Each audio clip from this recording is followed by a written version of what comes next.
Hey everyone, I'm Jimmy Jr. As a former military intelligence analyst, I want to start by stating that my thoughts and opinions are 100% my own. These days, when I'm not busy hanging out with people like James Bond, Jason Bourne, or some of the other lizard people, I'm an adjunct professor of national security studies. I often hear people speak about cover ups, conspiracy theories, classified secrets, or make assertions about how the military works and what its readiness levels are. Do I have the answers? I could tell you, but I'd have to kill you. Aliens, microchips, covert listening devices, while I can neither confirm nor deny any of these things, I advise you to get your tinfoil hats out and get ready to call us, because the show is starting right now.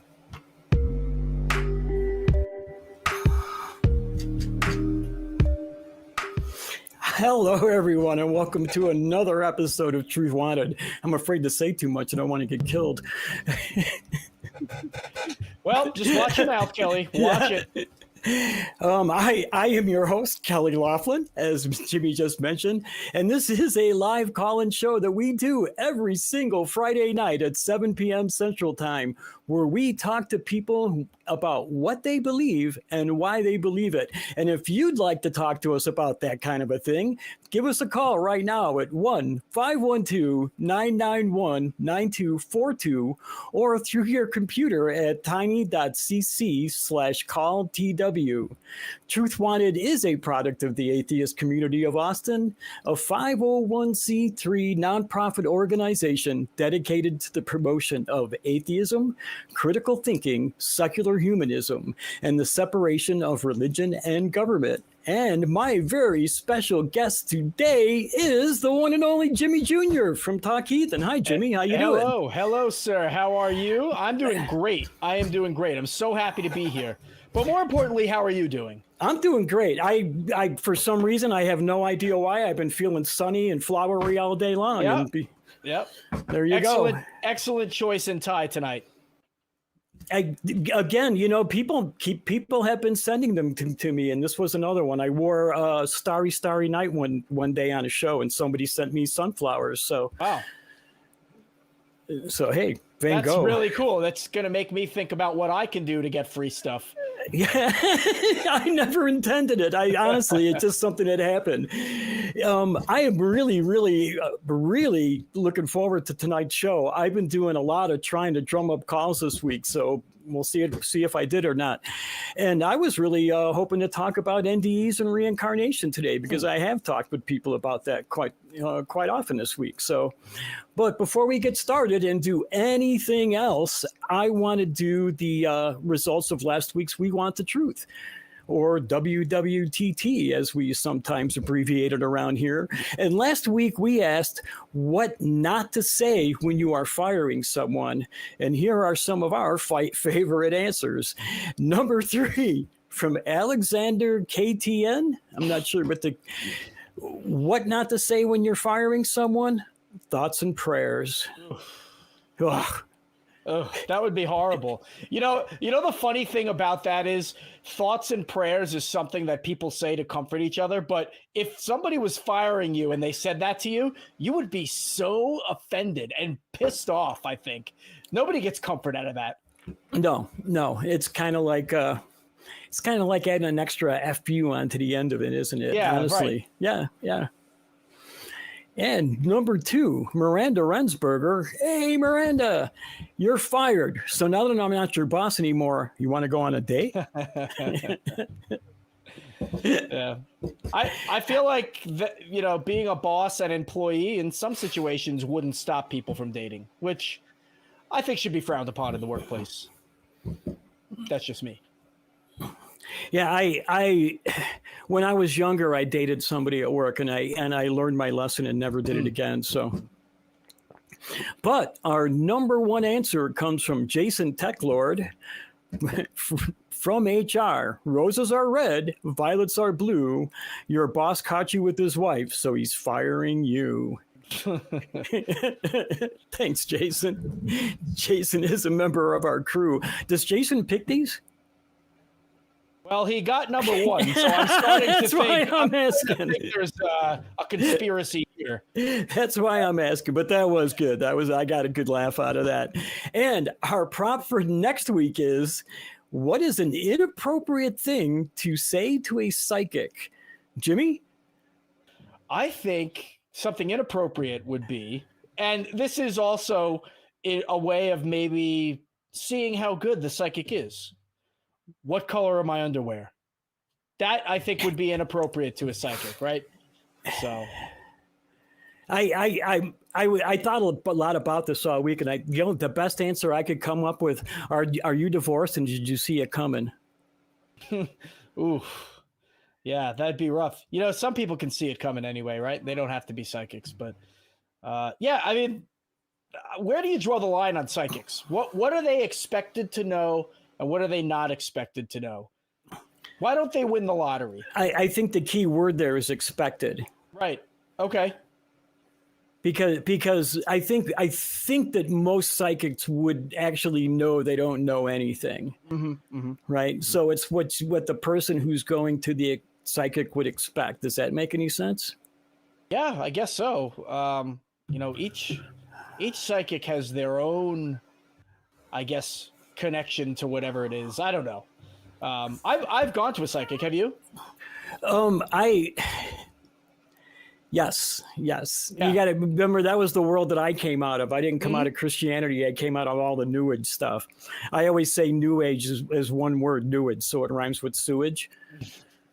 But I went to one as a young man, and of course, it made complete sense, right? I was like 20 years old, and they gave me the generic vagaries that they probably give everybody, and it was like, oh my God, she was good, And then, of course, when I was well into my atheist years as an older man, probably about 5 years ago, I just went to a psychic for the hell of it, and it was entertaining. I didn't believe a single word, but I figured I'll give her $20 and spend some time with her and let her see what she can come up with. Apparently, my guardian angel is a little fat man.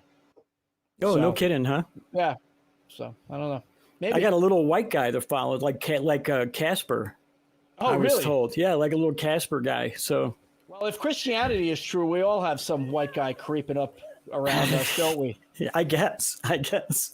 A white guy from the Middle East. Yeah. That got a good laugh out of me. I had a pretty lucrative thing going on for me back in the 80s because that's kind of how I got started with the rocks. I would go to these psychic fairs where they'd have a dozen or so psychics that people would come to them, have their cards read, learn about their future. And then the psychics would tell them, oh yeah, you need to have this kind of crystal, go over there in the corner and buy it from Kelley. Yeah, I had a pretty good deal going on. And then the more I did it, I tell the story all the time. The more I did it and the more I started like experimenting with these rocks to see if they actually were working and doing the things that they were supposed to do, the more I realized it was bullshit.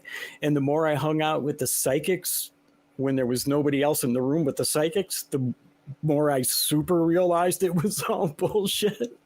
So I started having trouble sleeping at night, and that's kind of snapped me back into reality, and that's how I got here today. So it's a good thing you had trouble sleeping at night and you didn't keep doing it. That's a swindler move right there. Were they expecting kickbacks? No, not at all. No, not at all. Everybody was making plenty of money. So, that one of the psychics actually came up to me one day before the show started and said, do you have too much of something or something that you can't move? Because I'll tell people that's what they need to get from you all day. That's a true story. So oh my gosh, really, I have to sleep. You can't tell me stuff like that. Yeah. But it really pains me to see people still doing that and still taking advantage of others.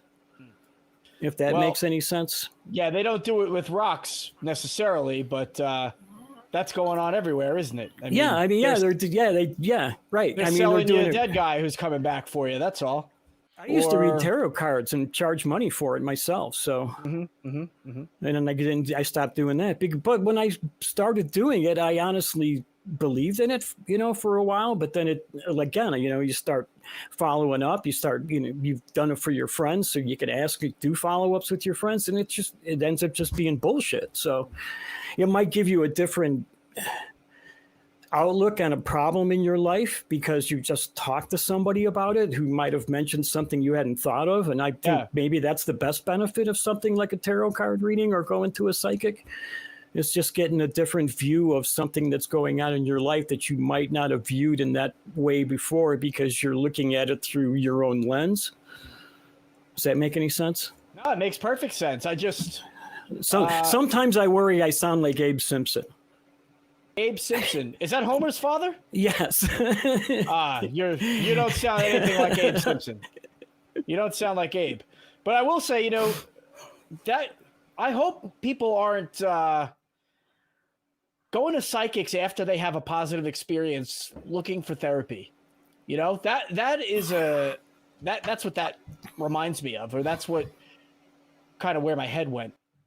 If you have a good experience, you say, oh, they told me something I really wanted to hear. And then I think that's the whole point. They get your money because they're making you feel good, and I think that's the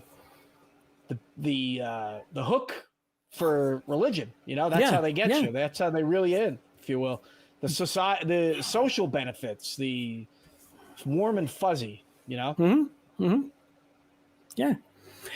Before I we do anything else, because it's at the top of my mind and I do not want to forget, I want to thank the patron of the week. Every week we shout out to one of our patrons, and every single week we ask for donations too at tiny.cc/PatreonTW. I'm kind of tongue-tied today. I'm trying to read my document and I can't. My eyes aren't working. This week's patron of the week is, drumroll please, Eric Ray. Thank you, Eric Ray, and thank you to everyone else that contributes to the show. We really appreciate it. I don't get a dime of it. Jimmy doesn't get a dime of it. It all goes to producing this show and the other fine shows here at the ACA. So we really appreciate you keeping it up. And I see we do have a couple of calls. How you want to take one? Oh, let's go. Let's go. We have Wesley Curry II. And I'm reading this. It says 32,523 and mandatory branding of barcode called the Omni. It's the mark of the beast Jesus warned you about. Is that right, Wesley? Yes. In the Old Testament, it's written in this way: the Lord shall smite thee with the blotch of Egypt, the emerald, and the itch in the scab. The blotch of Egypt is the Omni branded barcode. The emerald is the $32,523. Most people are going to take the mark of the beast to get that money. Oh, man. Okay, yeah. Now you got a few questions here. Jimmy, you have something you want to ask right off the bat, or? No, go ahead. Okay. First off, I'm wondering what it has to do with Egypt. What the barcode has to do with Egypt. The Omni is the blotch of Egypt. Yes, but why is it the blotch of Egypt and not the blotch of commerce or something like that? Why Egypt? What's the connection to the country of Egypt?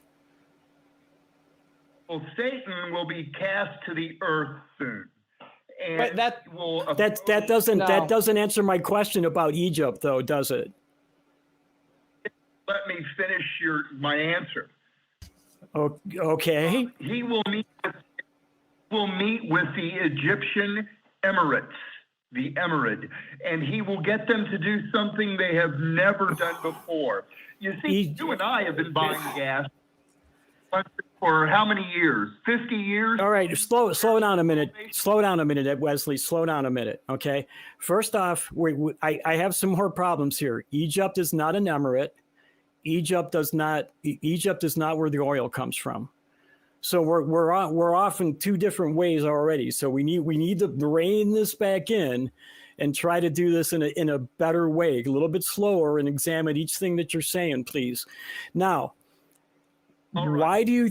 Okay, so the oil bank into giving everybody $32,523 from the money we've been spending on gas for 50 years. And to We don't get it from money, Egypt. You have to be branded by laser with a barcode called the Omni. And everyone that takes the Omni shall become lunatic. I'm still having a problem here. What does this have to do with Egypt? You still haven't explained that. Why is it the blotch of Egypt and not like the blotch of oil? Because Egypt has nothing to do with the oil that you're talking about.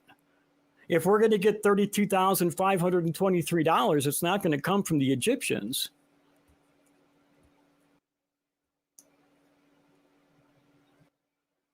Hello? You say. Hello. Hi. So what's the connection to the country of Egypt? The mark will be called the Omni. It is the blotch of Egypt. Yeah, why Egypt? Are you not understanding my question? Why is it called the blotch of Egypt and not the blotch of OPEC, say? Since you're tying it into oil and buying oil, why isn't it the blotch of OPEC? Why would they pick the name of a country that has nothing to do with oil? Well, you're going to take the mark, and then you're going to get gray scabs on your skin. This doesn't make any sense. No, I'm Wesley, yeah, this isn't going anywhere. Wesley, I have a question. Just one thing. Wesley, what's a blotch? Can you tell me what a blotch is? Yeah, a mark. Okay. So a mark of Egypt. So there's a mark of Egypt. Is that what you're saying?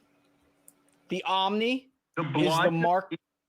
The mark will be a barcode. It will be laser branded into your flesh. You're going to smell it. Okay. Hold on. Let's take it one step at a time. One step. Yeah, just one Wesley, step at a time. I'm with you, man. I'm with you. Hold on one sec, though. All right. Where is the laser coming from? It'll be laser burned by. I understand. No, listen, Wesley, hold on one second. Hold on. Wesley, listen. I understand that we're all going to have a blotch of Egypt laser burned into us, but where is the laser coming from? Is this a high energy weapon? What is this? It's going to be a handheld laser burning mark maker. It will burn a barcode into your right hand wrist. From where? From where? It will be law. It's going to be a law that you may not enter a store to buy food if you do not have the laser branded barcode. All right, but who is going to brand us? Who is going to brand me? Who's going to brand me? I hope you don't take the darn brand. Jesus told you. You didn't answer the question. Who is going to be holding that laser gun to do the branding? What authority is doing it? Is what we're asking. The enforcers of the mark of the beast, the enforcers of the Omni. That's it. Okay, and who are the enforcers? Yeah. That's what we're asking you. Who are the enforcers? Are they people from Egypt, and that's why it's the blotch of Egypt? I'm not. We're not questioning whether you're getting one or not. We're trying to imagine it's not going to happen. Wesley, you have to listen to us, though, yeah, for a second. This is a back and forth. I'm trying to get you to explain, because what you're saying is very confusing.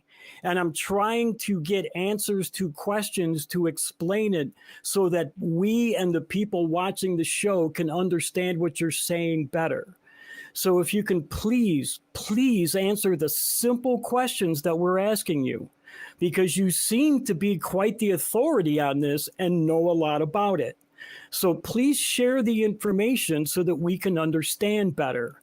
Now, Jimmy wanted to know who the enforcers are. Are they the U.S. government? Are they Egyptians? Are they somebody from oil-producing Emirates? Who is actually giving us the this mark of the beast? 10 world leaders will meet secretly for about a half an hour with the Oh, it's Antichrist Satan. Wesley, listen, do you want to answer our questions? Do you want to stay on the phone with us? Because we're going to probably move on, and it's Kelley's call, but I think Kelley's probably right there with me because you're not answering our calls, okay? Or our questions. So Remember a voice will turn and toss you violently like a ball, a voice in your head that told you don't tell the vision. Do you remember that? That was all right. Oh, yeah. Are you talking about the Fenords now? Because the 32523 sounds very discordian to me. So are we now talking about Fenords that we don't remember being taught about the Fenords? Now, I'm having a really hard time believing that this call is real. So I think we should probably just move on, honestly. Yeah, Wesley, thanks for calling. Next time, I would say, man, just take a moment to listen to our questions. You know, we were willing to give you an opportunity. That was quite the ride. I feel Kelley, like... Great point on Egypt not producing our oil. I mean, that was wonderful. I thought that was a good connection. Do you know who the United States' largest oil producer is? I do. Like foreign, like who we buy the most oil from? It's Canada, is it not? 60% of our oil comes from Canada. Yep. Unbelievable, right? And a very large chunk of it comes from Mexico as well. Yeah, that's right. That's right. Yeah. Nice. I'm a lot smarter than I look. I have to keep telling people. Dude, you're smart, man. You're no Abe Simpson, that's for sure. Thanks a lot. I appreciate that. You know what? One of the things I'm smart enough to do, though, is to remember to do a couple of announcements. Yeah. And one of the announcements I'm really happy to talk about is it's time for our annual Back Cruise fundraiser. And on August 24th, Forrest Falkai, J. Mike, Secular Rarity, Objectively Dan, Jimmy Jr., some other guys, and quite a few people. I know a lot of the nonprofits are going to be there. Scott Dickey will be there. Infidel 64 will be there. I'm going to be there. And you're going to see all kinds of other familiar faces. And we are going to have a blast. So we had a blast. Jimmy and I had a blast last year, did we not? Oh, man. Oh, my goodness. It was so much fun. I cannot wait to see you and all the other guys, you and Infidel. I'm hugging both of you guys. Yeah, I am so psyched. Yeah. I really am. Yeah. So get more information and buy your tickets at tiny.cc/BetCruise. You're going to be glad you came if you do. So I will guarantee it. We had a really good time afterwards, too. Yeah. Like after the cruise. Yeah. I love the way you said that. Josh, we did. Yeah. Yeah. What happens at the back cruise stays at the back cruise. At the back cruise. Yes. You know what? I will say one thing. Jimmy did peel me off the floor, and I appreciated that. You couldn't help yourself. You couldn't help yourself. You had to go down that road. Yeah, that was good times, man. Good times. We won't repeat that part of the cruiose, but we did see some bats. The bats were great. Oh, the bats were awesome. Yeah, The bats were really, really cool. That was really cool. I had seen a big group of bats before, but nothing like that. That was amazing. That was totally. I'm here that they don't get bats every year, but I'm hoping we get that back again. That was really, really cool. And just so you're aware, in case you weren't, we are accepting super chats, and we may even read them live on the air. So feel free to make us read the things you want us to read that you've written, assuming that they are YouTube appropriate. And Puck, if you send me a tongue twister, I'll do it. And if you want to get some really cool merchandise from Truth Wanted, pins, backpacks, onesies, UTs, twosies, do we have twosies? You should visit tiny.cc/merch ACA. And last but not least, I want to thank the crew. Let's see the crew cam. Get it up there. Thank you, video operators, audio operators, mods, note takers. Look there's more than two guys back behind the scenes there. I know it. I know for a fact. We've got the behind the scenes folks that are so secret we can't disclose who they are. Our secret crew. Mm-hmm. I was going to make a joke at their expense, but I better not because I will disappear from the screen. They have that power. Yes. All right, now let's go to a call. We got somebody here that's actually calling in about our poll. Oh, excellent. So let's talk to Jeffrey in Pennsylvania, he, him. And I think Jeffrey might be somebody I talked to earlier today. Hi, Jeffrey. How are you? Hey, Mr. Kelley. I haven't talked to you earlier today. I did not. And okay. How you doing? Hey, what's going on, man? Thanks for calling. Yeah, thank you for calling in. Appreciate it. So it says here that you think that near-death experiences are real. What has drawn you to that conclusion? Well, that question is sort of like asking, are UFOs real? Yes, of course. Absolutely, UFOs are real on the face of it, right? Mm-hmm. People are experiencing something. That I will say that, yes. But that would make them real. Well, it would make the experience real, but is like when somebody has a near-death experience and say they see a light and they go up and then they see their dead relatives, is that real? Is that something that is actually really happening to them? I think that's the question. Right. That makes it a little more clear. I understand that. So what do you think? Do you think that these experiences that people are having are not based in reality? Oh, I think they're based in reality, but I think they have a different explanation. I think it's probably hypoxia, hallucinations from hypoxia, lack of oxygen. Yeah, being based in reality and being real, those are different. I would say that the experience itself is based on... Yeah, I'm just saying the experience itself is based on that person's real life experiences, the things that are stored in their head over a lifetime. But whether or not that's actually taking place, that's the question. Go ahead. You were about to say something, Jeffrey. Yeah, I was wondering if you were aware of that lady that who was blind, who had an NDE, and she reported vision. Is she hallucinating vision? Well, I don't know, and the problem is that we don't know what her idea of vision is without being able to see through her eyes. What she was experiencing might not have even been vision. Right. Do you know what I mean? It might have just been her expectations of what vision was going to be. That's fair enough, but I got to revisit the whole testimony. But if I remember correctly, there were things that she was able to describe that other people could verify that actually had vision also. I could see that. I could actually see that. Yeah. Right, but no, I've had a really good friend that was blind, and he could, like feel your face and get a good idea of what your face looked like by feeling it. Right. So when she's describing these items, is it things that she has actually been able to touch before? That's something I think would have to be answered. That's the thing. I understand you saying about feeling a face, but I think it was things that were not like that. Like there were things. I wish, I'm sorry. No, that's fine. That's fine. You called us on the spur of the moment. I don't expect you to have all the answers. Just the fact that you're talking about this with us is awesome. So, and I'd like to present another option, another alternative. I mean, how do we know that this person didn't already have those descriptions from other people?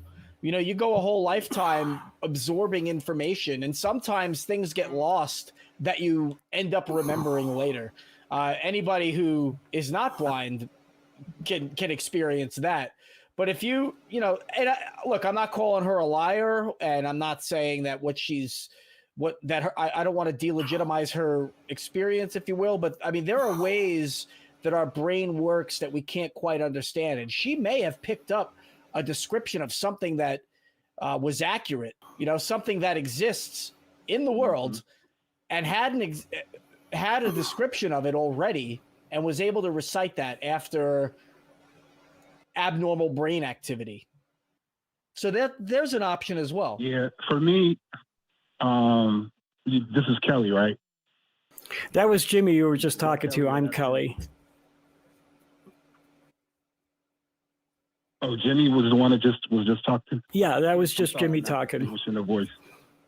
Okay, Jimmy. Yeah, it doesn't ring true for me. Like, it doesn't ring true. Well, just for me, that it's something that she might have picked up and then she just kind of regurgitated. Like, it rings more true for me that it was an experience that was reflecting, like when if a blind person could all of a sudden see how they would describe it. That's the way it came off to me when I heard the testimony. Mm-hmm. But like you said, you have an alternative, perhaps, and I just, for me, I would go with before I would go with your explanation, I would probably go with just the testimony off the face of the person that was having the experience. So let me ask you this, Jeffrey. So what it sounds like you're saying is that you really just want to believe this person, right? You want to just give her the credit that you think she's due and take her account and just go with what she's saying. Yeah, Is that accurate? I don't really have a reason not. I don't have a reason not to believe her that I can do anyway. Okay, but and I believe that her experience was real. I believe she had this experience. So what I would say is I think something like that. Well, we're trying to. I think something like that requires more investigation. And my question to you would be, what other things do we do in life where we just take the first account that's given to us and we don't ask further questions, right? What if I said, look, I think Jeffrey is a murderer, and you're just going to have to trust me on that one. Would that be sufficient for you, Jeffrey, or would you want somebody to investigate that to find out if it were true? I'd want someone to investigate that to find out if it was true. Right. And I know that it's maybe a bit of a false equivalency, because somebody saying that they've described vision and somebody calling you a murderer, I understand, are two very disjointed things. But there are many circumstances that are left to just the person making the claim without any other investigation taking place. And those are the things that we need to combat, right? We have to make sure that good questions are being asked to verify the information that's being given to us. That's how we end. When we don't do that, that's how we end up with religion in schools, or people who are subjected to really harsh and negative dogmas, making decisions for the rest of us that we don't want to go by. And I don't mean to digress a little bit, but I think that the idea of just stopping at point A without seeing how far we go, we really owe ourselves a little bit more than that. I think there's ongoing investigation into the whole NDE question. Mm-hmm. I mean, there's so much research going on. I think a lot of us, I'm going to say even us, even though I kind of buy into a lot of the testimony, I think a lot of us have dismissed the whole body of ongoing investigation when they run into something that just doesn't, they can't, I think for a lot of people, it don't fit their box. So, because it's out of the box for them, it's uncomfortable, so they don't want to go any further. A lot of people have looked at it that way. So, I have a lot of, I used to believe in NDEs completely myself, honestly, reincarnation as well. As I've gotten older and a little bit more looked at the world a little bit differently, I don't believe in it as much anymore, because I have seen other explanations for the effects that are produced by this experience. Like I mentioned, hypoxia earlier, lack of oxygen. And then one of the things that we have found by talking to people who have these NDEs is that not everybody has the same experience. Christians experience the Christian heaven, right? Kelley, I find it amazing that hypoxia can make people feel or experience what some have described as a heightened sense of reality, more real than when they were. But it's not real though, right? I mean, if it was real, everybody would see it. If it was really there, everybody in the room would be able to experience it, not just the person that was in the room. Well, only the person that was in the near-death experience would experience it. Yeah, but what I'm saying is if it was a real experience, one that was part of the physical world, right? It would be something that at least would be able to be picked up on by something or someone in the room. And we haven't been able to do that. And my point that I was making before is, Christians have Let me finish this time. You cut me off the first time and I didn't get finished. Christians have NDEs of a Christian heaven. Muslims have NDEs of a Muslim heaven. Hindus have NDEs of based on their Hindu faith, whichever sect that they belong to. And this is the problem that I have, is that each person from these different religions have these NDEs that are perfectly for their religion. They fit their idea of what the afterlife is going to be. So how do we reconcile that?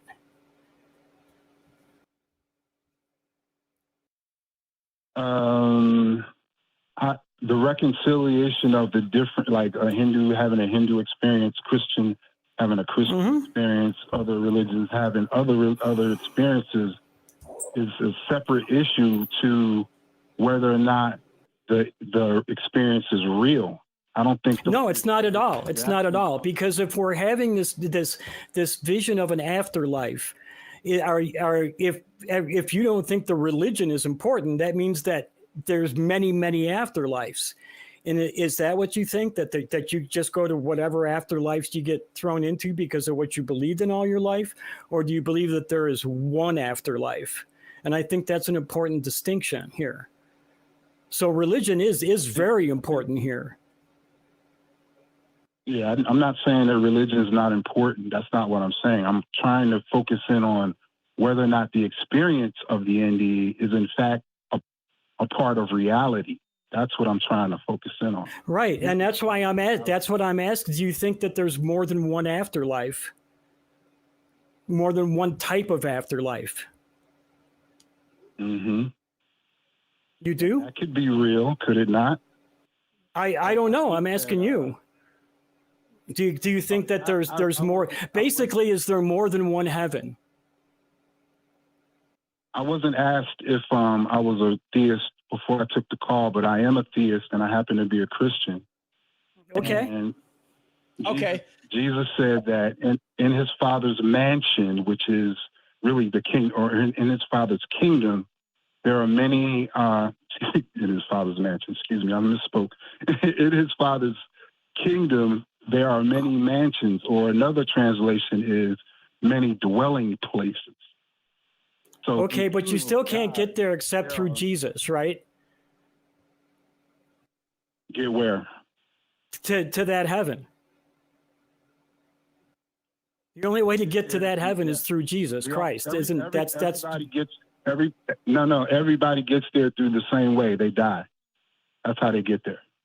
Okay, so then nobody goes to hell. No, everyone goes to the different places, the many places there are in the kingdom of God.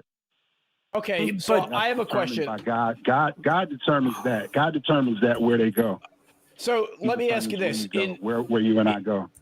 So you're a Christian, right? And you will die and go to heaven. When you get to heaven, will you get 72 virgins? No, that's not. Why not? Why not? That is a 72 virgins is a carnal, it's a fleshly pleasure, right? That's a tenet of Islam, which is an Abrahamic religion, which follows the same God that you do. and you said that there could be multiple different places in heaven, and you said that religion really doesn't have to do with the kind of place that we would go when we experience a near-death experience. And so my question is it possible for you as a Christian to die and get the 72 virgins if God decides? Well, it is up to, I will admit it's up to God, but I doubt he would give me 72 virgins because. How do you know that? Well, here I I have a question on this in this vein too. Now, if a Muslim dies, he has a near-death experience. He goes into the light and he sees his 72 virgins, and then he gets pulled back to earth. Mm-hmm. Now, how do you explain that? Well, I believe this is part of my personal belief, gentlemen. So I mean, I'm expressing this, but Right. I believe I appreciate that. The things that we believe in this life while we're here in the flesh, after we die, the things that we held as being our affections, the things, for example, that Muslim person who believed that he was going to get 72 virgins because he was righteous and he followed Allah. I believe that God, I think that death for all of us will be a teaching. He will teach us. Every one of us is going to learn when we cross the veil and the veil of his flesh. And he may use that Muslim experiencing the 72 virgins that he was expecting. That was his affection. That was the thing he was going after all his life, right? God may use that to teach him what is true. How do you truth. know that? How do you know that? Now we have to get down to how you know all of this information. And that is a very important question. I believe if you're going to explain to us how God works. No, I believe the words of Christ, and he brought us the truth with his words. Okay, but that doesn't answer my question, Jeffrey. So you just explained how God makes decisions. Hold on. How do I know? Yeah. How do you know that God decides, right? Unless you're telling me that Jesus said that, because I'm not aware of that. But how do you know that God decides that when people die, they get this manifestation of what it was that they believed, and that God uses those things to teach things to them? How do you know that? Okay, Jimmy. Yes. Jesus said that you will know the truth, and the truth will make you free. Yeah, but Jesus also said, I am the way, the truth, and the light. And no one comes to the Father except through... Wait, you're not letting me finish. You are not letting me finish. And this is literally in the Bible. It's John 14:6. I am reading it word for word. Jesus answered, I am the way, the truth, and the life. No one comes to the Father except through me. Jesus was saying that if you don't believe that he is the way into heaven, then you don't get to heaven. So again, I am asking you, how do you reconcile the fact that people are having these visions of a heaven of a different faith?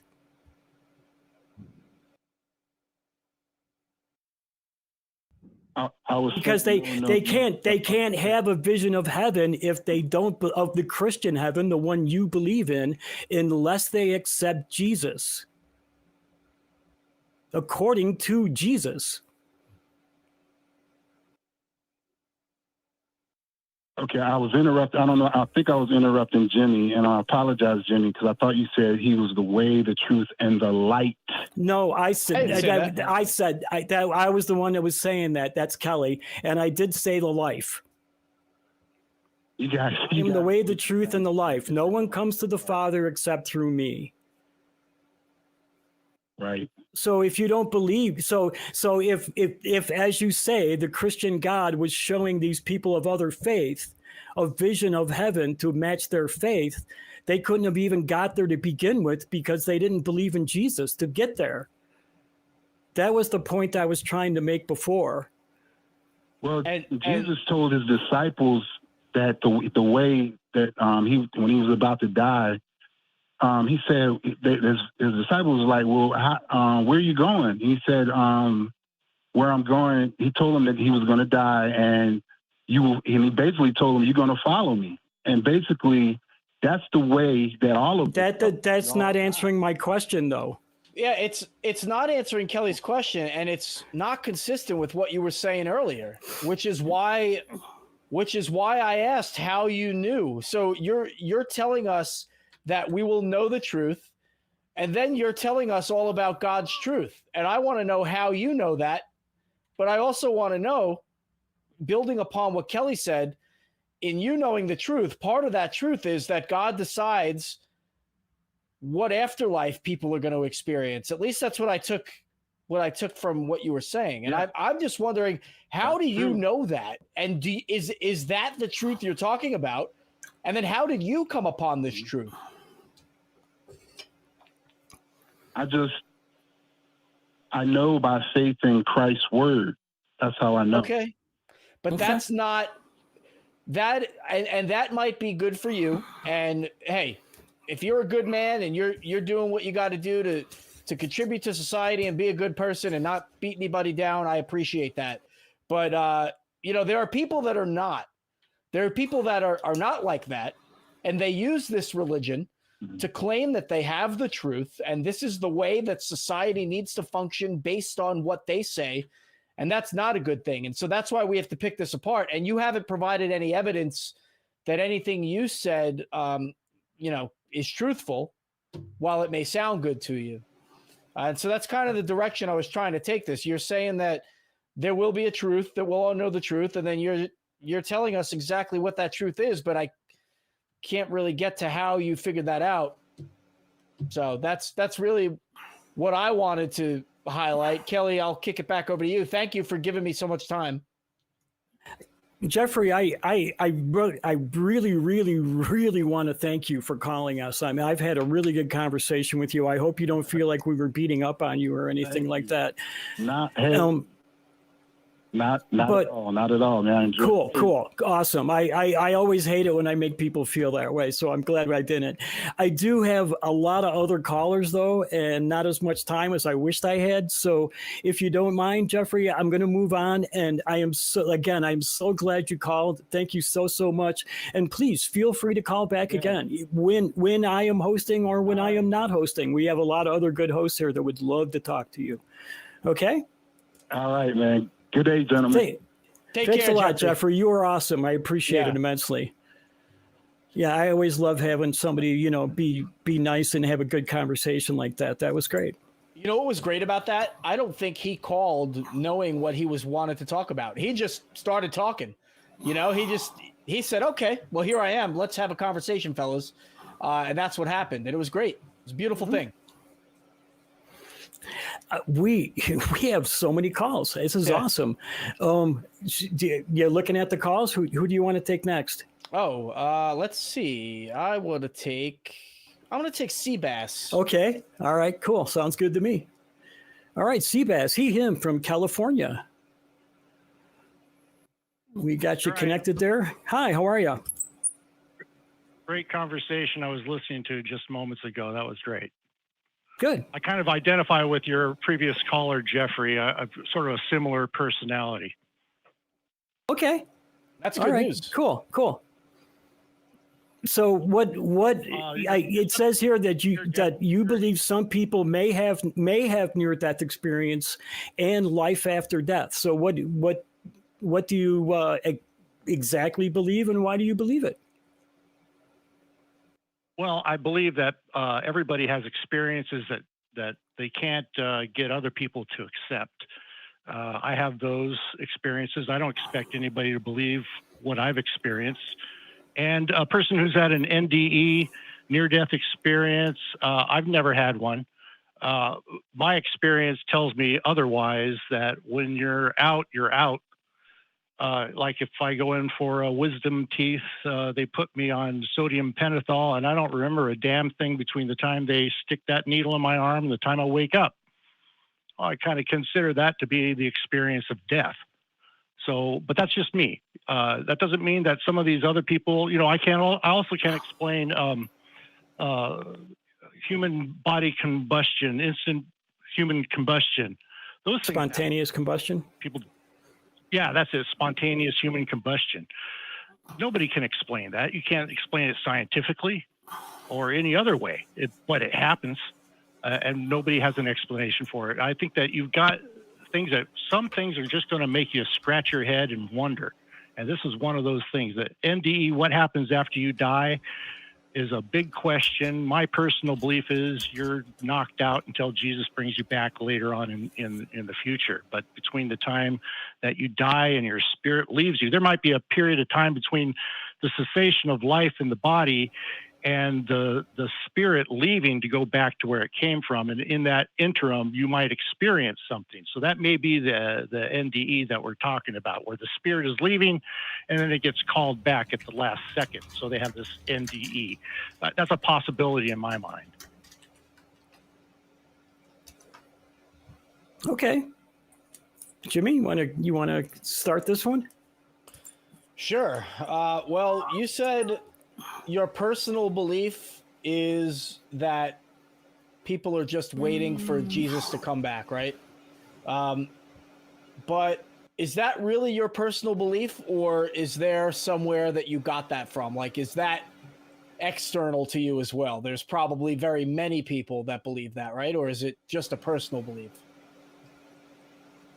Well, I read the Bible and I believe every word of it, and that's what I get. The more I read, the more I understand. But yeah, that's where I get my information. Okay, so you got your information from the Bible. And you believe that Right. Jesus. All right, so you believe that we die, we kind of wait around for Jesus to come back, and then at that point we'll be judged. I guess where I'm going with this is, don't you think that you could have just taken that influence and not really read the Bible and thought to yourself, "Oh, this is genius stuff"?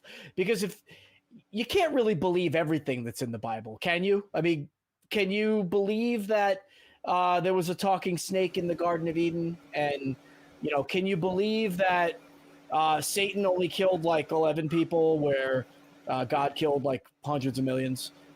You know, and still believe that God is the good guy? Like, I'm just throwing some things out there, but I mean, did you read this book and say, man, this has got to be true? Or was there some external pressure put on you to believe those things? Well, my personal experience was searching for the truth as a non-believer. I just wanted to know what the truth was, and I asked whoever was listening to me, give me the truth, whatever it is, good, bad, ugly, whatever. And it came to me. I saw what happened in September 2017. I don't want to go into it. It's a long conversation, but a lot of other people saw it. And that really is what woke me up and started making me believe what was going on in the Bible. I also read the book of Enoch, which kind of led me to a deeper understanding of what I was studying at the time, which was, you know, aliens and UFOs and this type of thing. And that's in the book of Enoch. It's explained really well. I'm sorry to cut you off, but you want to gloss over, you don't want to talk about the thing that you saw because you don't want to go into a whole different story. But I think that thing that you saw is pivotal. I mean, your entire belief hinges on it. So, I mean, can you at least give us a little taste of what it was? Well, if you recall, 7 years ago, we had a hurricane going on, and Hurricane Harvey, remember that? And then Harvey Weinstein show up on the scene shortly after that. That was kind of interesting, kind of prophetic. Okay, hold on. That's coincidental, but yeah. Do you know about Littlewood's law? Littlewood was an English mathematician, and he said if you have a 1 in a million chance of something, you're changing the subject. Do you want? No, well, I'm trying to explain the Harvey thing to you. Okay. I'm not changing the subject. I'm explaining the Harvey thing. You just don't like it because it's the truth. You can't. No, I am trying to explain why it happened. Littlewood was an English mathematician. And he said that if you have a 1 in a million chance of experiencing something, that seems pretty miraculous. Like the two Harvey things, that seems pretty miraculous. But if you are conscious and awake 8 hours a day, after 34 days, you have had 1 million experiences, one experience every second. So every 34 days, you have the potential to have something like the Harvey miracle happen to you.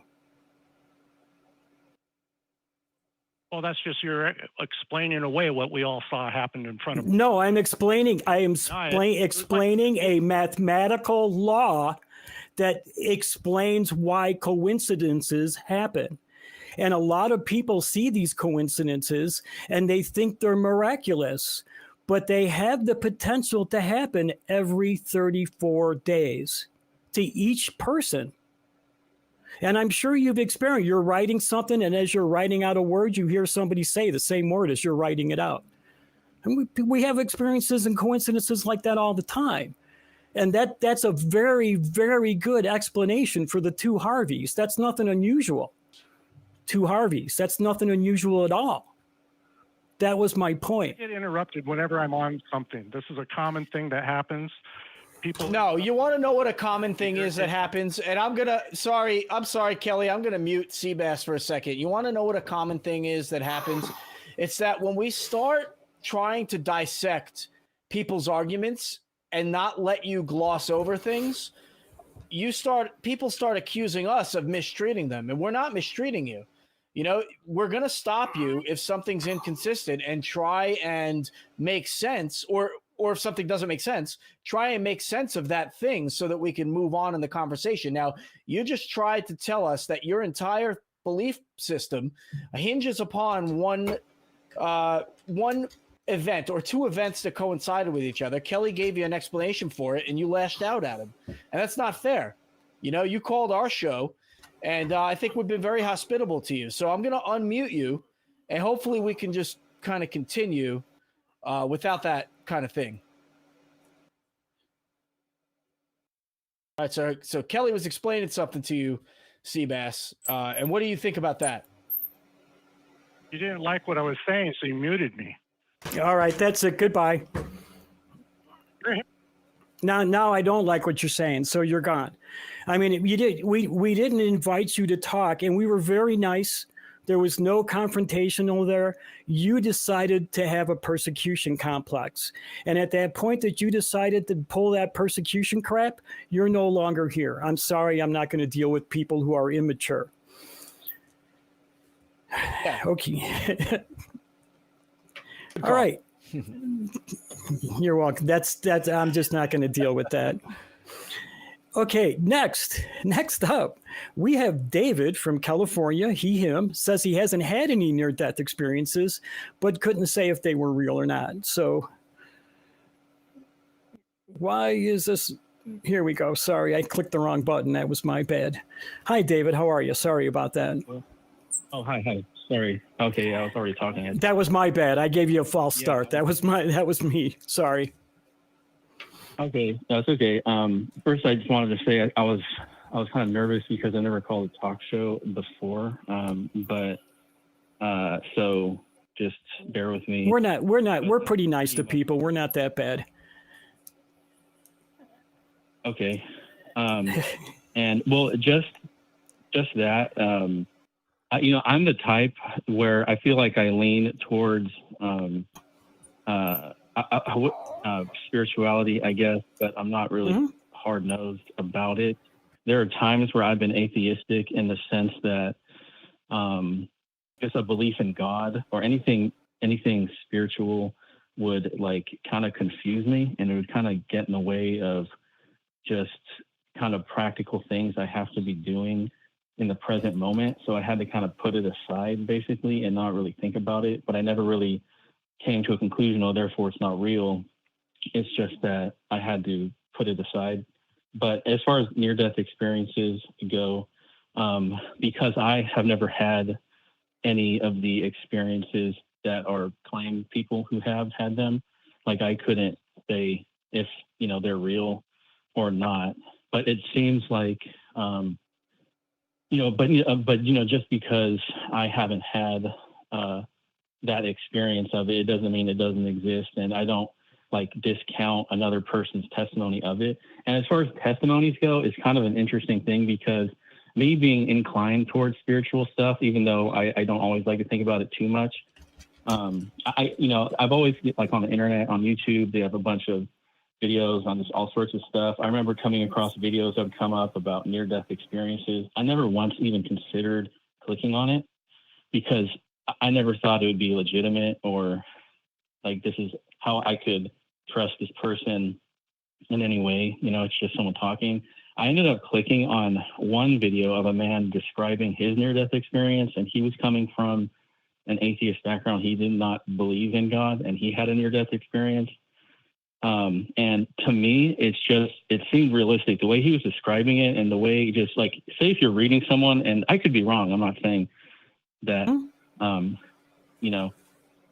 but he just seemed very honest to me. And I guess he ended up being on this YouTube channel, not because he wanted to be, he wasn't like promoting himself or anything like that. It was his wife who reached out to this YouTube channel that documents near-death experiences and stuff. And it kind of opened my eyes because the way he was talking about it, there's like so much detail and he looked so animated in a very realistic way that it made me kind of think, oh, wow, maybe these are real. And then I've seen other near-death experience accounts that I don't believe they were being honest. I think they were embellishing it or saying it for other reasons.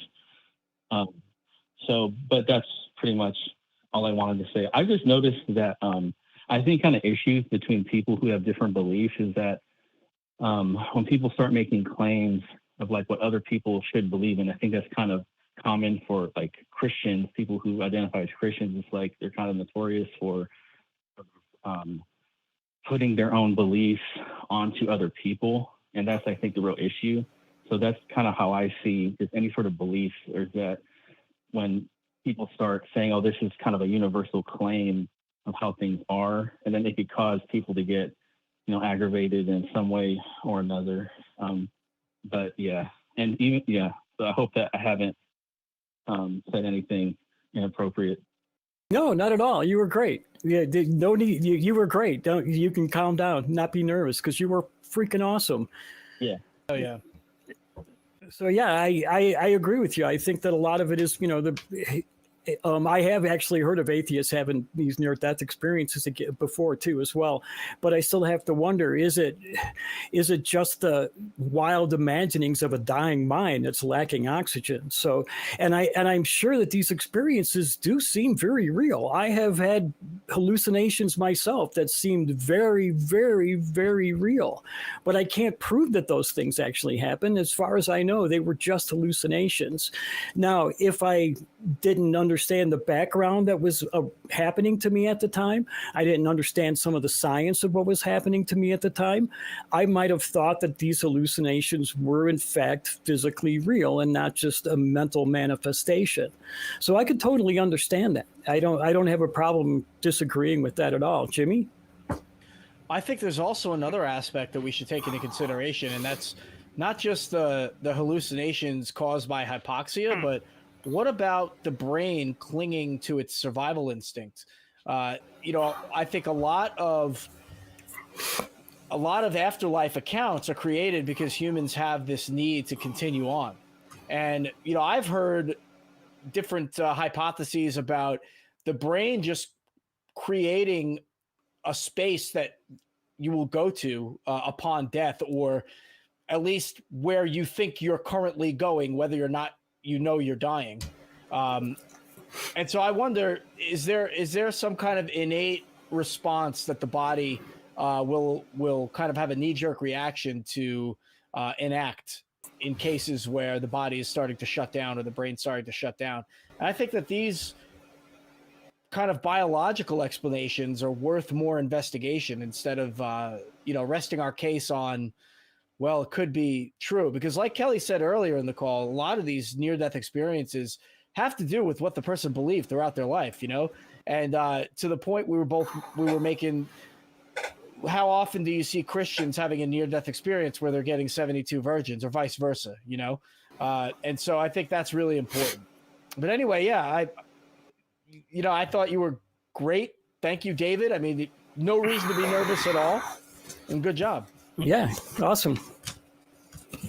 So what else was? Yeah. What do you think of what Jimmy said or I said? I mean, well, no, just that. I mean, you're saying about how considering all other scenarios that could be happening during a near-death experience, other than what the person that's experiencing it is claiming, I think it's also worth, taking, considering what they're saying as well too, and not just dismissing it.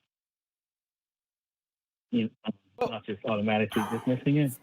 I mean, even if it's... I don't know that it would be automatic, though. I don't know that it would be automatic. I think what would be automatic is an investigation, right? Like, I think asking questions should be automatic, right? Because what if somebody was telling you something and that thing they were telling you involved you being slighted in some way and them gaining something out of you, right?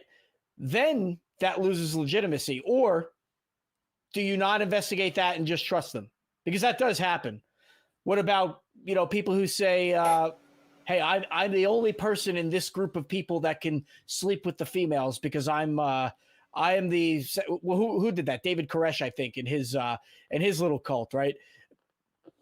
He was the second coming of Jesus, or a prophet in some way, and he was the only person that could mate with all the females, especially, and even the youth, even the younger girls. If he had a vision, right? If somebody had a vision and told you that, do you just accept it, or do you investigate it? And then where do we draw the line about what's acceptable and what's not? I understand. No, I understand what you're saying. Like, if people are using claims of a spiritual nature to manipulate people. But then, it doesn't mean that everyone does do that either. But yeah, no, you made good points. I kind of didn't want to. I'm also thinking I shouldn't take too much time on the call because you probably have other callers. But I'm surprised it wasn't. I thought it'd be so nervous I couldn't even talk or something. But anyway. No, you were great. I really appreciated your call, actually. Yeah, but it's something to discuss. I think the most important thing is, because one thing I've noticed is with the chats, when I see the chats, it can get very a little kind of aggressive, and I don't on either side of whoever believes whatever. And I just think it's really important for people to avoid that. And I know it can be easy for something to turn into that, but I think that's more important than really anything else. Yeah, I agree with you. I think unfortunately, I think people are able to hide behind that anonymity of the internet, and they say and do things that they normally wouldn't, and they get often too aggressive. Yeah. And then, if we were talking to each other eye to eye, we wouldn't get that aggressive with each other. I think you're right, and I think it doesn't aid the conversation for sure, right? Yeah. That's true. I didn't even consider that. You're just saying that basically the anonymity of being on the internet creates almost it makes me think you're saying it's almost like there's miscommunication. It's easy for miscommunication or something or something. Yeah, right. Yeah, or it's just it's easier to be braver when nobody knows who you are. Do you know what I mean? It's easier to say things you wouldn't know. Yeah. Like if a lot of the times when you get these two aggressive people in a text chat, if they were actually sitting at a table across from each other, looking each other in the eye, they wouldn't say the things that they were saying. They would be much nicer to each other. Yeah, you know what I think? Yeah, I think you're. I'm sorry, I didn't mean to cut you off, but just on that note, you know what's funny is that the people in the chat who we're constantly saying hey, give us a call, because they're trying to make points and they're trying to argue their case in the chat. You can still be anonymous by calling. You don't have to use your name. You don't have to tell us where you're from. You can tell the call screener, don't mention what city I'm from. You know what I mean? You can still be anonymous and call. You don't have to lurk in the chat and bust people's chops. It's a little bit harder, I think, to do a call though, because you're not looking the person in the eye, but you're actually having that conversation. So I think, and I think that's why people get nervous when they call, as David has. But David, I'm seriously, there's no need for you to be nervous at all. You're great. I've really been enjoying chatting with you. And I think another part of my nervousness too is that being kind of a little bit more inclined towards spirituality, I feel like I don't want to be the target of anything like. I think that's a common misconception, and I think we've seen it from two of our callers already, that they automatically jump to the point, well, you guys don't believe in NDEs. You don't believe that these are real. Now, Jimmy and I never said that. What we did say is that we'd like to see more evidence to prove that they are real before we're going to fully believe in them. But I don't think they're fake or false. I think that the possibility that they are really real, that the experience is more than just a mental manifestation, is there. I just haven't seen any evidence, or better yet, proof that happens. Well, one thing I do think is helpful about atheism too is that I think it can be grounding, because I think spirituality, if taken to an extreme, can make people make bad decisions, whether it's spirituality or religion. They can be manipulated by people like you mentioned, or even if you're not religious per se, but you're just, people say they're spiritual. They can believe in things that may also just kind of confuse them and not kind of think pragmatically about stuff too. So I think atheism can be good. Guy, why was this guy so nervous calling us when he's so awesome, right? And then he tried to get off the phone early and then kept asking questions. David, I have a question for you. What does it mean to be spiritual? Well, I think I wouldn't even know how to use the exact words. It's just that there's more to reality than I can sense with my senses. Like there's just more to it than just atoms in a void, basically. That's what I mean. It's like there, and yeah, that'd be the best way I would describe it. But I had to think about that. I had to think about, like, what does it mean to be spiritual? Because I've heard people say that. Like, why do you feel that there's more than just atoms in a void? And I'm not saying that's all there is. But I'm just asking, how'd you arrive there? I don't know. I don't know. I feel like it just feels like more accurate to me, or it makes me feel like I feel like it gives me more of some kind of like a purpose or something. But I still think it's kind of a difference between people, because that doesn't mean other people have to feel that way too. Like, say if anyone doesn't want to believe in anything other than like atoms, and there's nothing more than that, and that gives them, they feel like they're more comfortable with that, I think that's fine as well. But I just, for me, I kind of naturally believe that there's more than that. Were you raised religious? I definitely don't. I was. Well, actually, I don't know. I mean, my mom is not. My dad, he, I guess, kind of is. And he sort of like maybe influenced me, but I wasn't really from a very strong religious background. Well, that's why you don't have a strong religious background now. You just have a slightly influenced one. I'm just curious. I like to figure out how people got their beliefs. I think that a lot of the things that we're taught by our parents or not taught influences the way that we think. And I think that when people step away from religion, they have a tendency to go to spirituality first, because of how they were ingrained to believe in something more than just this, whatever just this means. I think it's worth some consideration. That's all. Yeah. All right, David. I really appreciated your call. I do have to move on though. I still got two more. I still got two more calls to go, and not enough show left, unfortunately. But man, you were awesome. I don't feel nervous. Please call us back. I'm going to be on again next week. I would love to have you call back and talk some more if you'd like to.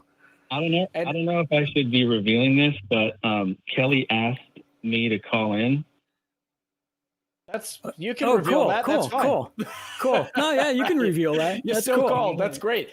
And Yeah, he's thank asking you. you to call again next week. And Yeah, we had a great conversation. So yeah, that's awesome. Thank you very much. Appreciate it. Great. No problem. Bye. Yeah, take it. Good night, David. Thank you again. He was awesome. yeah.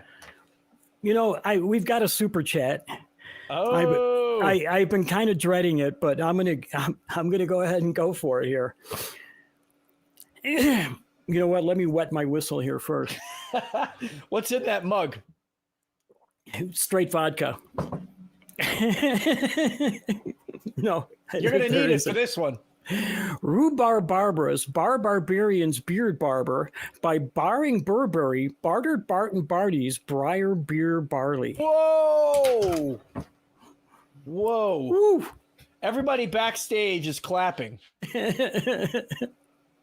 That was excellent. That was a tough one. That was probably the excellent. hardest one that I've gotten so far from Puck. Thank you very much, Puck. Appreciate that.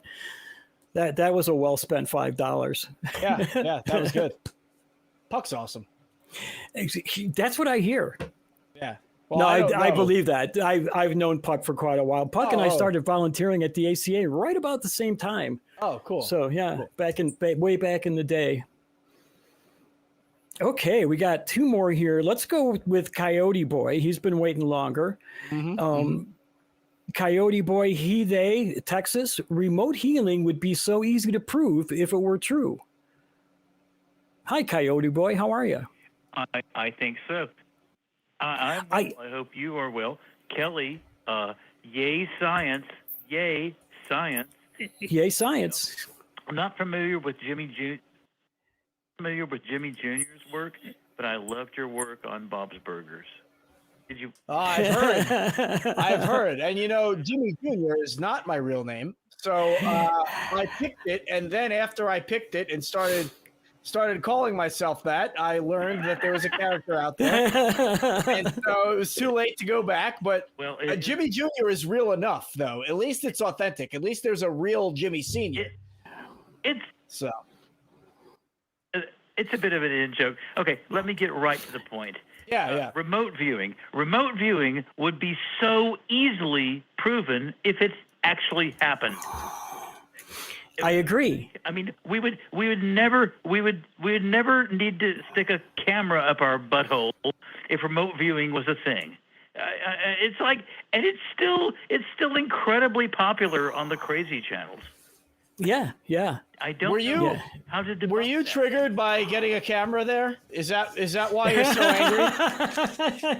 I mean, you were like, "That's it. I'm calling truth wanted." No, seriously, I find seriously though that is pretty funny. But seriously, I totally agree with you. And I've always thought that remote viewing was nothing but a misinformation program by the U.S. government to use against the Soviets. Hold on a second. I thought he said remote healing. It was written remote healing, but he said remote viewing. Remote viewing. Okay, I don't know that I'm familiar with that. Somebody enlighten me here. Okay, there was a program, Operation Stargate, that was started by the CIA. Now, in 1962, a book was published that was called something like Psychic Discoveries Beyond the Iron Curtain. And in this book, it was claimed that the Soviets were working on a psychic spy program. So the Americans started working on their own psychic spy program. And they brought in a famous Swedish psychic. I can't remember his name right off the bat. But they brought him in to help run the program. And they, Ingo Swann was his name. Hugo Ivan, yes. Thank you. And so they brought him in to run the program. People who left the program made claims about the veracity of the program. Like I know one of the things was supposedly they were able to map out a factory in Russia, and actually inside of Russia through this remote viewing that was an accurate map of the inside of the factory. Now, to me, maybe they had a spy in there who was able to map that all out. and they said they were remote viewing it to protect that spy, the identity of the spy. That seems more likely. Like I say, I think it was more of a misinformation program than anything else. Yeah, that's right. And, you know, things like that are common strategic misinformation attempts, if you will. You know, if one country can get another country to think that that country is up to something, then that country will spend more of its time trying to protect against something that's not even really happening in the first place. You know, for example, if there is maybe a satellite overhead and that satellite is looking for something, one country that's being spied on might just do something out of the ordinary and make that the people that are watching try and figure out what they were doing, but they really weren't doing anything in the first place. So yeah, that misinformation is probably pretty likely. If I could re-enter the conversation just for a second. Sure. Sorry. Columbo episode in. No, you guys are complaining. I'm just, No, it's cool. It's cool. You're good. From 1989, Columbo faces the guillotine, and it's a wonderful demonstration of how any mid-level magician can do remote viewing. It's a trick. It's a parlor trick. Mm-hmm. It's not extrasensory bullshit. It's just a parlor trick. Yeah, it's a mentalism trick. I mean, that's what the Amazing Randy was. He was a mentalist, right? Yes. Yeah. Yeah, I agree with you. Yeah. Well, Amazing Randy, I'm not sure he was a mentalist. He was a non-mentalist. That's what that type of magic is called. Mentalism. You know, you could do sleight of hand, you could do mentalism, you can do prop. Any magician can do that shit. Let me move on to a revelation that just dropped on me like a ton of tribbles just this week. All the conspiracy theories, almost all the conspiracy theories, alien abduction, Bigfoot, remote viewing, you name it. This is the new science fiction.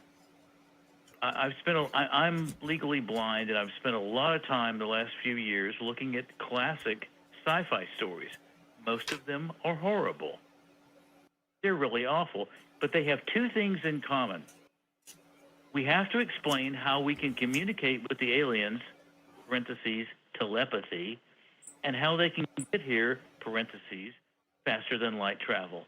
That's what every space denier, flat earther, hollow earth, Antarctica, that's what every conspiracy today depends on, telepathy and faster than light travel. It's the new science fiction, I think.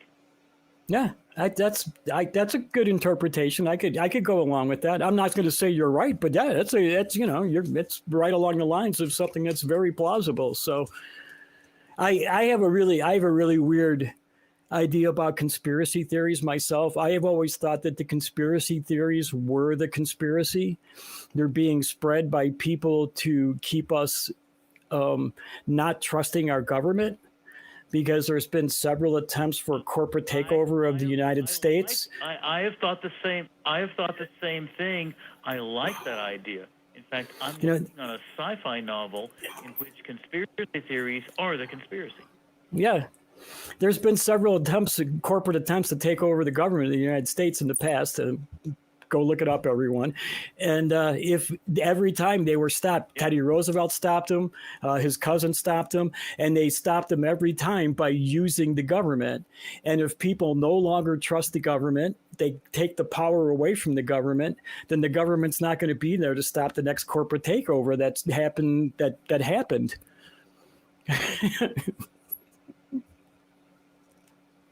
So yeah, to me, I think the conspiracy theories are the conspiracy. I am not crazy about big government, but I trust big government more than I trust big corporations. All right, so hold on. They don't. What do you mean you trust the government? Like you trust big government? What exactly does the government do so well that you trust them? I said I don't necessarily trust big government, but I trust big corporations much less. Less. Yeah, I see. caught that. I see. Yeah, I Okay. caught that. Okay. And what they win wars really well and drop bombs really good. Well, yeah, the military, I would say, is top notch, but I'm biased. Just to give you an answer to your question. Yeah, So. yeah. I'm just saying, though, I love Stephen Hawking's quote. If the government is covering up aliens, they're doing a better job at that than they do with anything else. And I feel like that is a very telling perspective of the government. I love that quote. The one I use, if aliens are trying to stay secret, they suck at it. If they're trying to reveal themselves, they suck at it even worse. Yeah. Are they here? Are they not? It's it's fantasy. It's just fantasy. Bring me a body or a spaceship or some DNA. I'll believe it. If it's credible, I'll believe it. Until then, it's science fiction. Well, if aliens have DNA, we've got a larger problem to figure out, don't we? I mean, that would be amazing if they had DNA.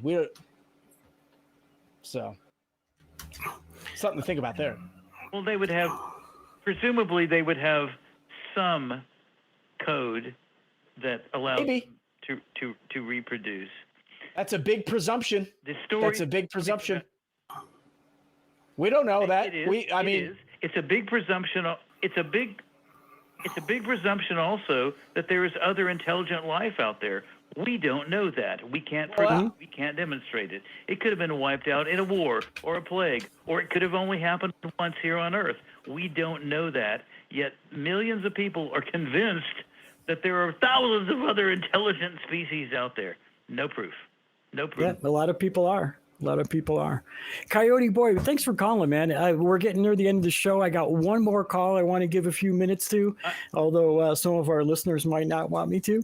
But I'm gonna give them a chance anyway, and I'm gonna make the same offer to you. Give us a call back. Read more science fiction. Yeah, there you go. Definitely. Probably because today's science fiction is tomorrow's future, right? Guys, love you. Love you too, man. Thanks for calling. See, I love it when we have good calls, right? Yeah, that was great. Yeah. And we do have one more call, and I want to give him a chance. So, and I have kind of wanted to talk to this person for quite a while. I talked to him once, like over a year ago, and never had a chance to talk to him again. So we're going to bring on John from Canada, him. And John says, people believe the Bible because it gives comfort. Hi, John. How are you? Okay, Laughlin. How are you? Good. I'm always awesome. I'm never bad. Every moment is heaven to me. Oh, I'm happy to hear that. So anyway, I just want to know, I know you guys doubt the Bible, but I'm just saying that people believe in it because it gives them hope.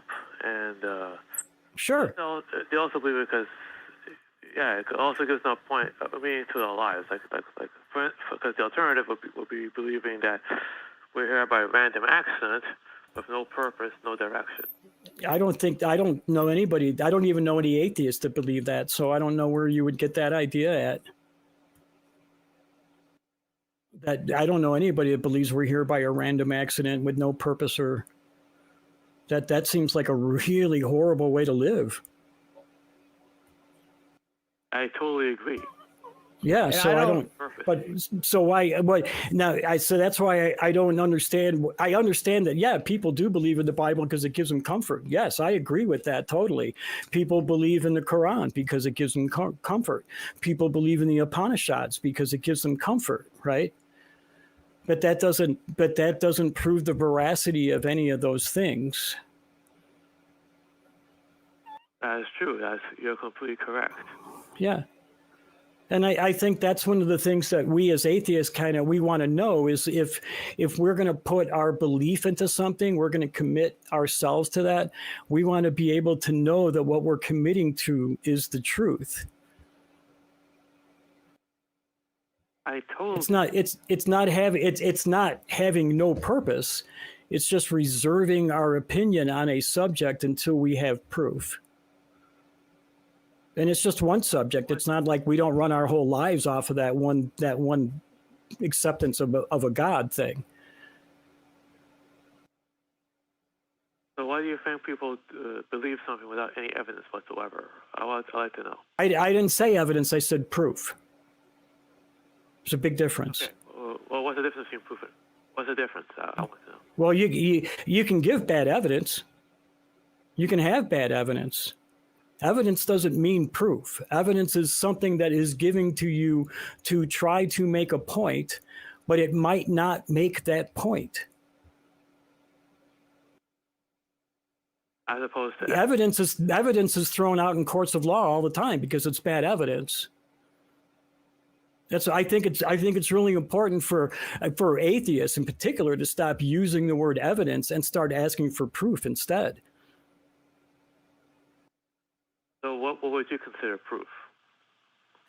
I would consider proof to be unambiguous empirical proof. It would have to have only one explanation. Everybody would be able to understand that explanation, and everybody would be able to experience that explanation in one way or another. And I think that even you, John, even you use that standard for physical things in the world before you believe in them. Like you don't believe in Bigfoot because it didn't meet those standards, but you believe in your next door neighbor because they do. Well, so with God appearing in front of the whole world in the sky be considered proof? I think that would be good evidence.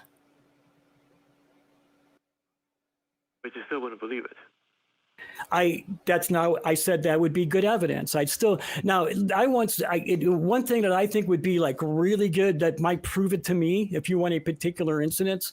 And I said this once to a Christian, because they asked me, and I said, if every starving child in the world all of a sudden in one flash of a second had a sandwich that they could eat in their lap or in their hand, that would be pretty good proof to me, right? Poof. Just materialize out of nowhere in every starving child in the world's hand, right? And I said that to a Christian, and you know what they answered to me? God doesn't put buffets on the corner for people because they're lazy. And I was like, wow, that's not even relevant to what I even said. I talked about starving children, and you're talking about starving people in buffets when I'm talking about a sandwich. So it was like I gave what I thought was a pretty simple thing that a God could do, and instead of understanding my simple thing, it was taken to a crazy, crazy place that even a God wouldn't do. So I don't know. I mean, what would you think would be proof, John?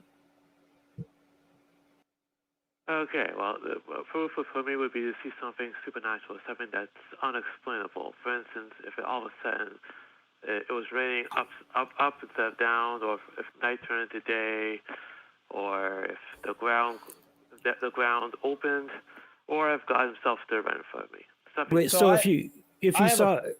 Oh, go ahead. I was just going to ask one quick question. So if you saw a UAP, an unexplained aerial phenomena, you would just believe it was God. And go ahead, Jimmy. That was a very good segue, Kelley, because I'm just thinking, why would that be God? You know, just because you can't explain it, why would that be God? I feel like there are other avenues we could go down to either rule God out, or I'm going to plagiarize from my friend Scott Dickey, who I just did a show with on Talk Heathen on Sunday. But how do we even add God as a possible solution? You know, how does God get on the list as causes or as reasons behind things happening? Why are we jumping to God without eliminating all other possibilities? And I think that we've seen the earth open, right? So I don't know that God is the response there. Okay, so like I said, if that were to happen, we should have a thorough investigation to find out what it is. Correct? Well, I would want to, but I mean, I think that you were talking about evidence for the proof of God, and you started listing things that would equate evidence, if I'm not mistaken. Night turning to day or day turning to night, Yes. the earth opening, things like that. But why jump to God without first ruling out all other possibilities? You know, because I think that throughout human history, there have been things that we. Okay, hold on one second though. All right. Well, if you're agreeing that there should be an investigation, fine. But that, you know, I guess what I was understanding from your comments was that these would be evidence for the proof of God. I wasn't getting from you that you were looking to do an investigation. Oh, that's what I'm talking about. I'm saying we should do an investigation. It could be. Well, I agree with you. Correct. Yes. Okay. We should do an investigation. I think being skeptical is being more skeptical, and skepticism is not just a rejection of an idea offhand, but I think being skeptical serves us well. That when we do these investigations and we look at them from a scientific point of view, because that is really the best way we can look at something to try to see if it comports more to the truth, the physical truth that we are living in, our world that we experience. So, and that way we're not just taking ideas out of the air and throwing them in there, that we can actually, as I was saying, get unambiguous empirical proof of something. And I understand that science can't always do that. You know, that's, like I said, mentioned the UAPs. You know, we don't have an explanation for everything. But I think that trying to get those explanations is very important.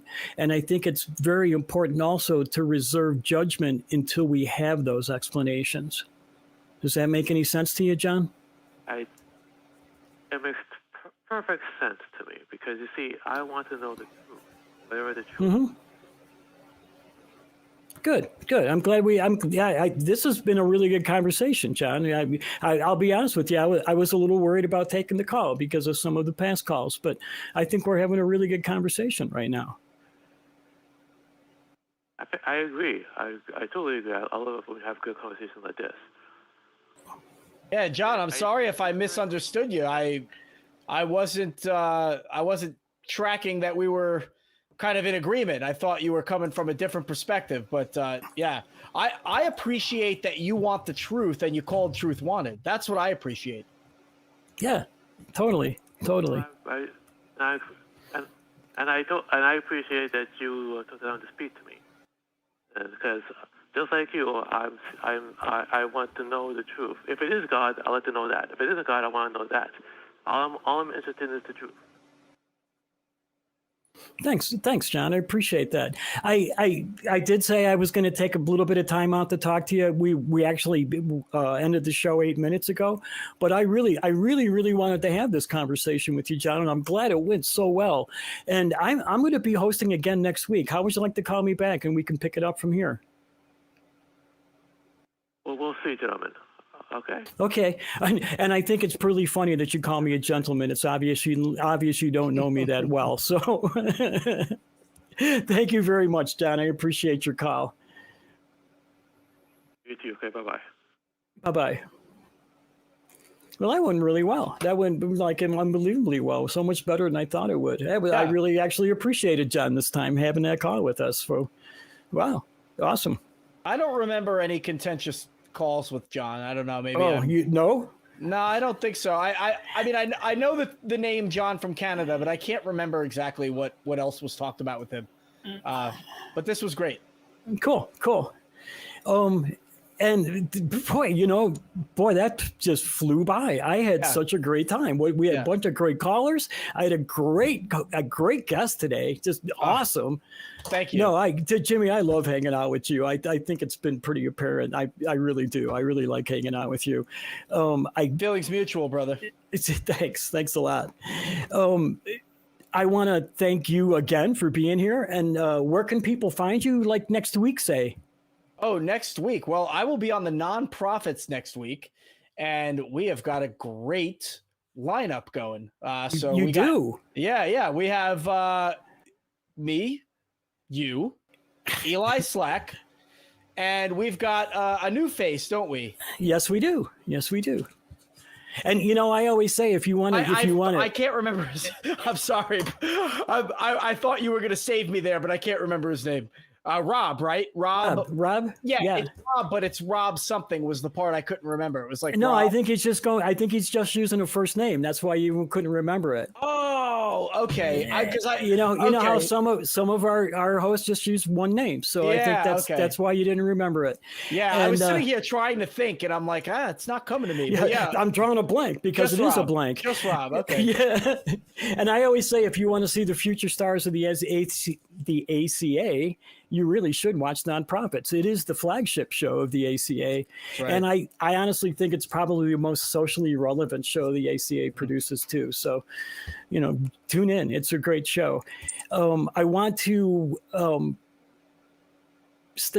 mention the prompt for the week again. What is an inappropriate thing to say to a psychic? Comment on the video, and your comment may be read on next week's episode. Comment below, not in the YouTube chat, but in the comments below. And tune in for the beginning of next week's episode and see if we picked yours. And I want to thank, and very important, because to me it's very important because I do it a lot. I want to thank Aaron Jensen for helping us out tonight. Can we bring Aaron up here? There he is. Thanks, Aaron. It's not always easy to sit there for an hour and a half and just listen and do nothing. So I appreciate it. It was a great call. It was a great show tonight. There were a lot of really good callers and a lot of good conversations. So it was pretty engaging, and the chat was pretty engaged. So yeah, I enjoyed it. I had a good time. Nice. Yeah. What was your favorite call of the night? I think Seabass was. It was interesting. You made the comment about the 1 in a million chance, and I quickly did some math. If you take 10 cards from a deck of cards and shuffle them every second, you'll get a match at least once every 41 days. So it's not that uncommon. Mm-hmm. Yeah. So yeah. But I really appreciated a lot of the calls and a lot of the conversations. I also really like Jeffrey's call. Thought he was really sincere and he was very honest. And we like those people that call in and are just really honest about what they believe. And it can be really difficult to call. A lot of times we have these thoughts and how we believe the world, but we never really speak it. And it's hard sometimes to get it out of your brain and then get it out verbally. And so I really appreciate the new callers tonight. I would like to know how much time went by from David saying, all right, I'm going to let you guys go between that point and then when he stopped talking, because he just kept asking questions, which was great, by the way. Oh, yeah. Great. I love David's call. It was awesome. Yeah. It was a great show tonight. Thanks, guys. Thanks, Aaron. And you can catch Aaron again on the Nonprofits, the flagship show of the ACA. And with that, I want to say thank you all for tuning in this week, and we will be back next Friday with another show. And as Jimmy Jr. mentioned earlier, Scott Dickey, he will be our guest next week. So join us for that. And I want to thank everybody for tuning in, and remember to always keep wanting the truth.